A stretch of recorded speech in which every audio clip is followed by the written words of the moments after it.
Hello, hello, hello, everyone. Mike Arnold here, co-founder, Pat Trading Partners, along with Bob Iacchino. How is everyone doing? Welcome, Ken. Welcome, Wavy. Welcome, Sterling. Welcome, everybody who doesn't type in the chat, because I know there's a bunch of you. And welcome to people on other platforms like Twitter and especially ShareVision. We got a number of viewers tuning in regularly on ShareVision now, so that is good, helping to grow that. By the way, if you are new here, please do consider subscribing, ringing that bell, and hitting the like button. Longer term viewers, leave some comments and like some videos. Also, there are ways to leave comments on other sites that I am monitoring, so please make sure you do that. How is everyone doing? We had initial jobless claims come out better than expected today, but the market's not really reacting to that. That's sort of shrugging off. Until stuff starts missing on a big time, it's going to keep shrugging it off. Remember, we have Bullard speaking essentially now. So that's probably going on in the background. Then you have Bostic and Evans and Williams. So still lots of Fed speak going on today. Keep that in mind, because anything they say could shift what's going on in the markets. 81% that it's going to be a 50 basis point hike, so that is just creeping higher as we get closer to May. By the way, we are still in negative gamma. Not deep. You start getting closer to 4,400. You get really deep where it starts. We could get some really interesting moves. But again, this amplifies up and down moves. So do keep that in mind. It's not just amplifying down moves. It can cause a rallies, but the rally back towards 45-40 area reduces it back to neutral and then shifts it to positive. So do keep that in mind, but it could easily trigger a nice little rally at some point back. I am still watching for a longer term bottoming pattern in the S&P. Little rally up. What am I looking for? Because again, there's lots of stuff that says even if we do slightly push lower, still going to watch for a longer term bottoming. Right now we have this horizontal channel. Again, tried to run up a couple times to the 4,500 area and rejected both. But what I'm actually watching for, even if we sell below this, I will watch for a potential quick reversal and a shake and bake pattern with this horizontal channel. Now, if we really break down with some major momentum, then I'm going to go with the momentum lower. However, I will be cautious. This is, when I start seeing this, if we dip below on the open and then snap back, I will watch for that shake and bake pattern to suck people in on the short side.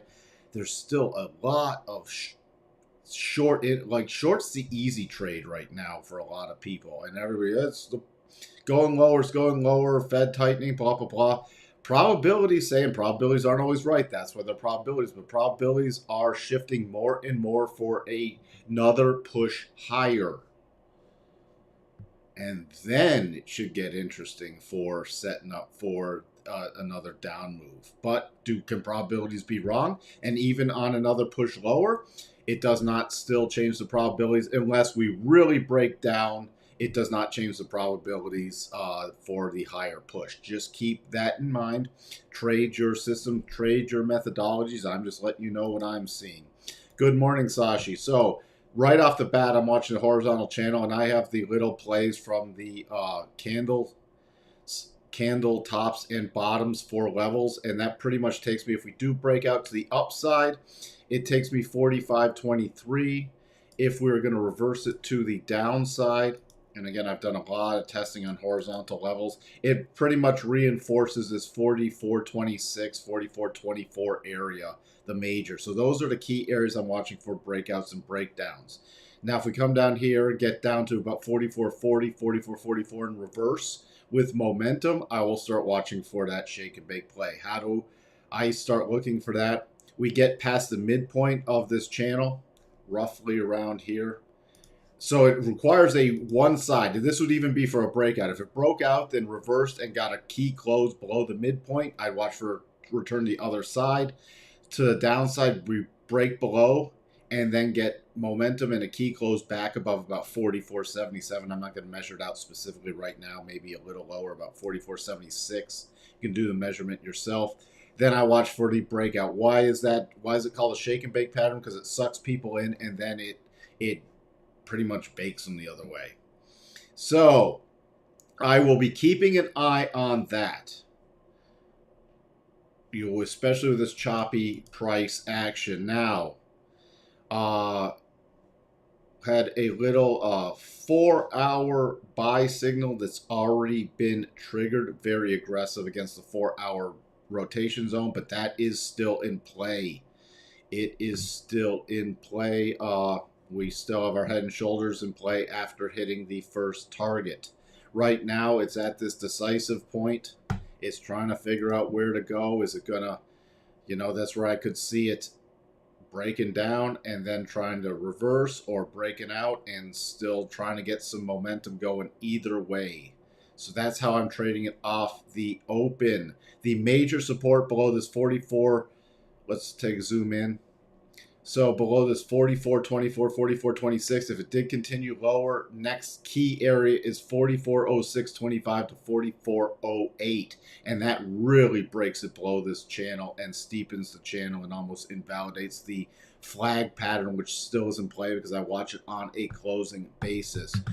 Your oscillators and cycles are in oversold. That does not mean it can't get more oversold, but I am watching for the turn up in those.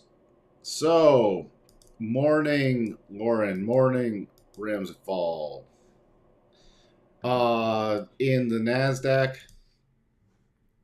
again, not as strong a pattern in here, but definitely playable with the horizontal. Again, I will watch. The same thing holds true with what I was talking about with the S&P with a shake and bake pattern. Here's your play, though, to the upside about 14,600.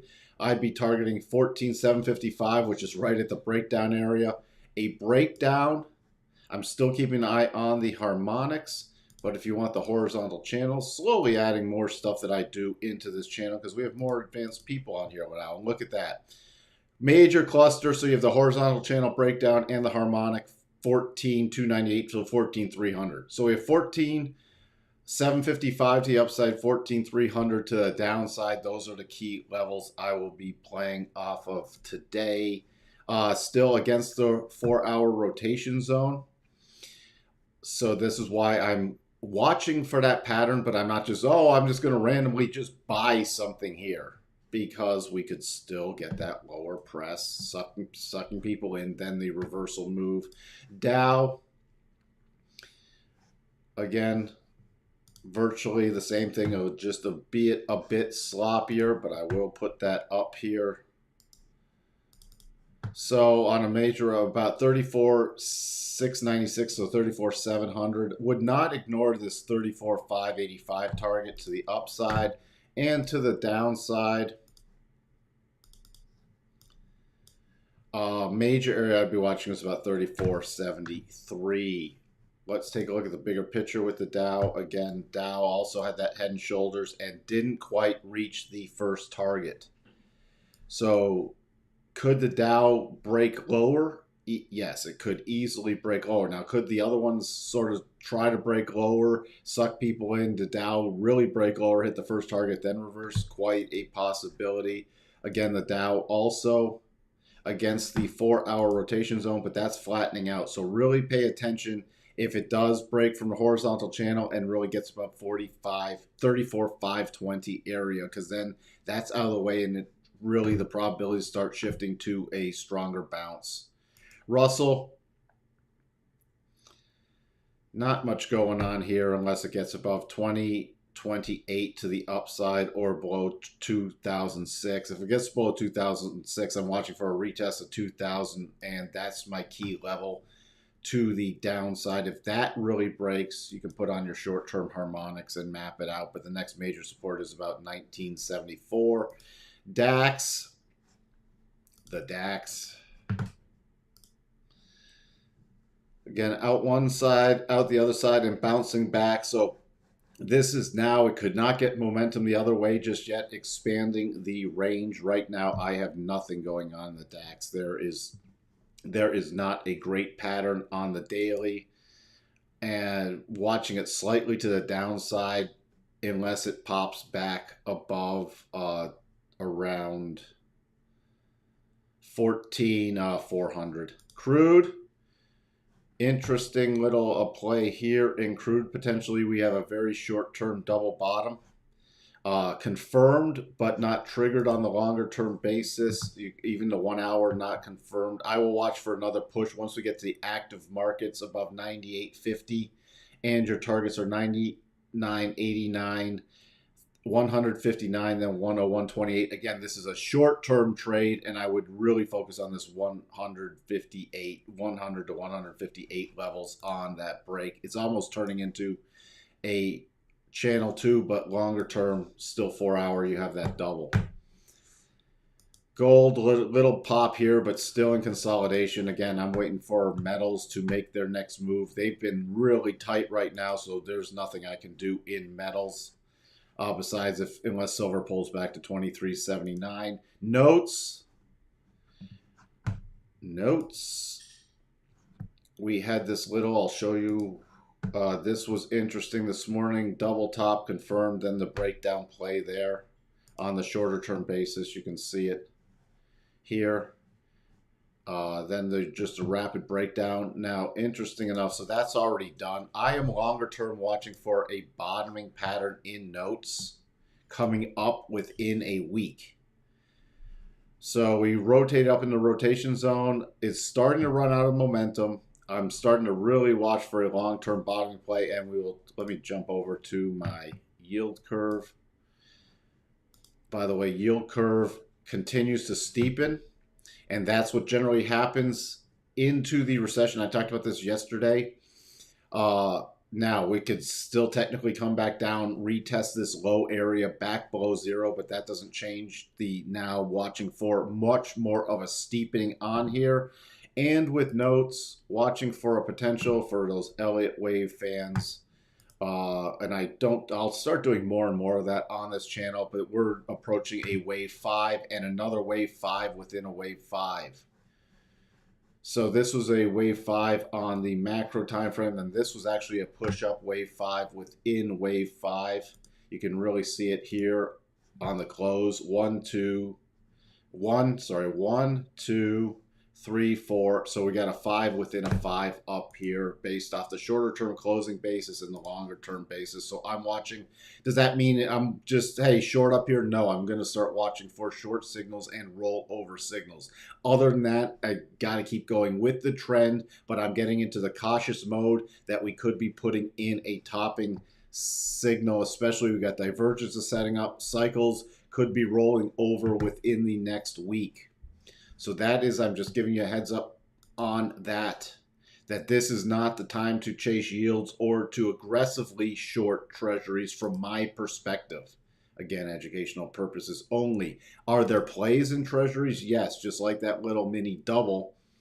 That little mini double was definitely a play, but that's a short-term play. It's already hit the targets.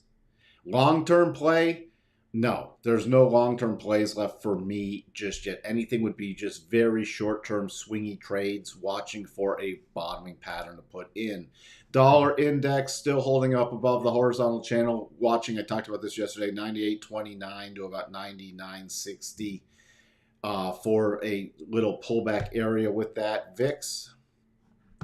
Still, we hit that double patterns yesterday. It's up slightly today, but I won't start really watching for downside plays unless we start getting a close back above 25. Other than that, try to put it in a short-term bottom. Not fear got sold off really quickly, on a little ramp up, and now it's just pausing, waiting for the next move. Again, the mega caps broke down, already hit the first target. So if we do head a little lower on my mega cap index, 7,300, then about 72.14. So I am keeping an eye on that as well. Where do we sit? Hey, Mike, Sorry for asking, but can you show a head and shoulders pattern on the ES? I know Rich advises that. Can you show how you draw the extension? Sure. Head and shoulder pattern. It was on a 1 hour. So you have, you can even see it, I believe, on the 4 hour nicely. So you have shoulder, head, shoulder, upsloping neckline. You want a flat to upsloping necklines because downsloping necklines lower the probabilities drastically. So upsloping neckline, all right. And then it broke here, it closed below here, but you do it from where it broke the neckline. Technically, you do your projections. So if I'm doing the projections, let me take them off. I'm going to do it from the head to the neckline. So you draw a straight vertical, click on the neckline, then come over to where it broke. And those are your projections. So there you go. That's how you do it. You know, and you got to you got to be careful with the anchors, but this is where, you know, if it says 44.43, 44.44, this essentially hits the first target because you're roughly trying to guess exactly where it broke. So it's, you know, don't get picky onto the, like if you're trying to nail a target down to 0.5 or 0.25, I generally go to the round number right around there and watch for my target area. Does silver have a potential double bottom on the daily now? Let's take a look.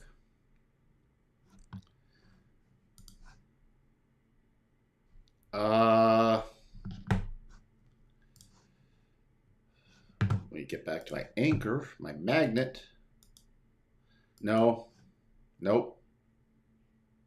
Even with the conservative targets, second and third targets both extend into the wicks. No, it does not. I didn't think it was either. Now, can you make a play above 20, you know, above this area? I wouldn't even go to that peak. Here's the area I'd be watching. You know, there could be a short-term little play. You see this area? That's got some significance right in there. I'd fine-tune it on different time frames. But above about 25.20, there could be a little short-term bounce play up to, you know, the 25.80 area in here. But that would just be a short-term bounce play. There's no longer-term pattern just yet. And remember, you're still fighting this head and shoulders pattern. Here was the head and shoulder, shoulder, head, shoulder. None of this technically, you know, we had a very steep, way too steep a walk-away trend line. That's where I start watching the moves. Give you another little hint here.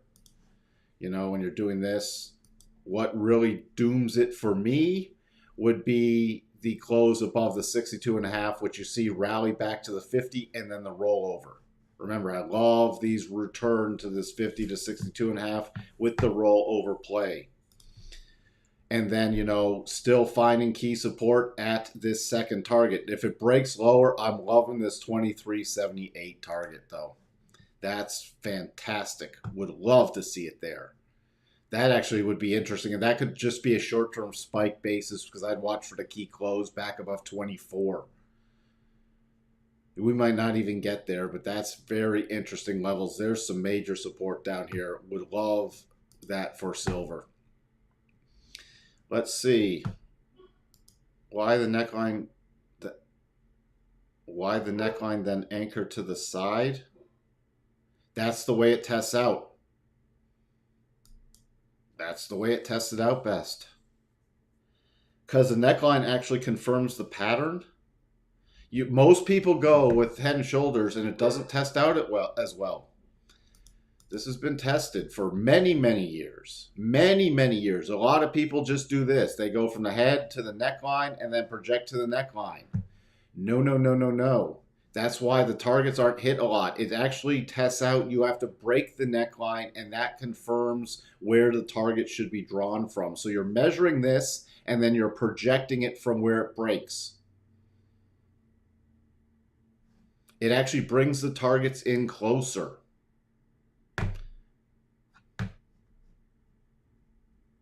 I mean, all this, everything I do is based off probabilities and, you know, what tests out better.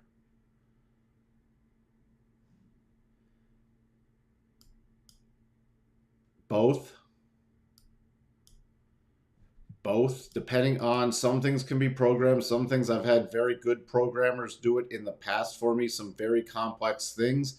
Some things have to be identified and then confirmed manually. Like you can have algos scan for patterns, but they're not super accurate sometimes. So you have to throw those out and then manually verify the results. And if you're testing, again, if you're testing things, I like to test them across broad markets, meaning they're tested against futures, they're tested against stocks, they're tested against foreign exchange. I mean, they saw a lot of this was even tested against some of the cryptos when they came into playing. I just don't like to find things that work for one specific market or one specific nuanced trading. Why? Because it makes my job way too tough with, okay, if you're going to apply Head and Shoulders to forex, here's your set of rules. If you're going to apply it to stocks, here's your set of rules.